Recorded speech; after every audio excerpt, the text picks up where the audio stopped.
বিশ্বাসঘাতকতা সবাই পারে না। এটা এক ধরনের শিল্প, যা কেবল ঠান্ডা মাথার চতুর মানুষদেরই আয়ত্তে থাকে। এরা এমনভাবে নিজেকে উপস্থাপন করে যেন একদম আকাশ থেকে নেমে আসা এক ফেরেশতা।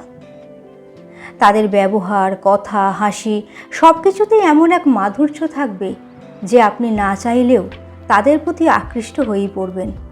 মনে মনে ভাববেন, এমন নিখুঁত মানুষ কিভাবে সম্ভব?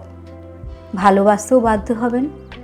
কিন্তু সেই ভালোবাসা আর বিশ্বাসের পিছনে থাকে এক সাজানো ফাঁদ। আপনি যত বেশি তাদের প্রতি বিশ্বাস রাখবেন, যতটা আপন হৃদয় উজাড় করে দেবেন, ততটাই তারা আপনাকে জড়িয়ে ফেলবে নিজেদের জালে। একসময় আপনি এতটাই গভীরভাবে জড়িয়ে পড়বেন যে তারা আর যাই করুক না কেন, আপনি সেখান থেকে নিজেকে ছাড়িয়ে আনতে পারবেন না।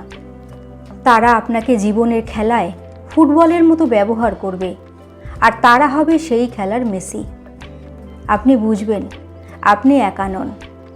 তাদের খেলায় আপনার মতো আরও অনেক বল আছে।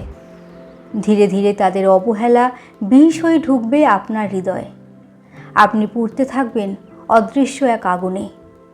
যখন সেই পোড়া হৃদয় নিয়ে তাদের কাছে যাবেন একটু সহানুভূতি কিংবা ভালোবাসার আশায়, তখনই তারা দিয়ে যাবে চূড়ান্ত আঘাত। ছিঁড়ে ফেলবে সম্পর্কের সব টান, রেখে যাবে আপনাকে একা, একেবারে নিঃস্ব করে। তাদের বিদায়ের পর আপনি শিখবেন, এই পৃথিবীতে কেউ কারো হয়ে থাকে না।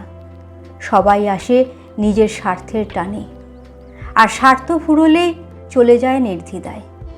সেই মুহূর্তে আপনি উপলব্ধি করবেন নিজের মূল্য নিজেকেই দিতে হয়। অন্ধবিশ্বাস আর অযাচিত ভালোবাসা কেবলই কষ্ট ডেকে আনে। লবণ আর চিনি দেখতে এক হলেও স্বাদে তারা আলাদা।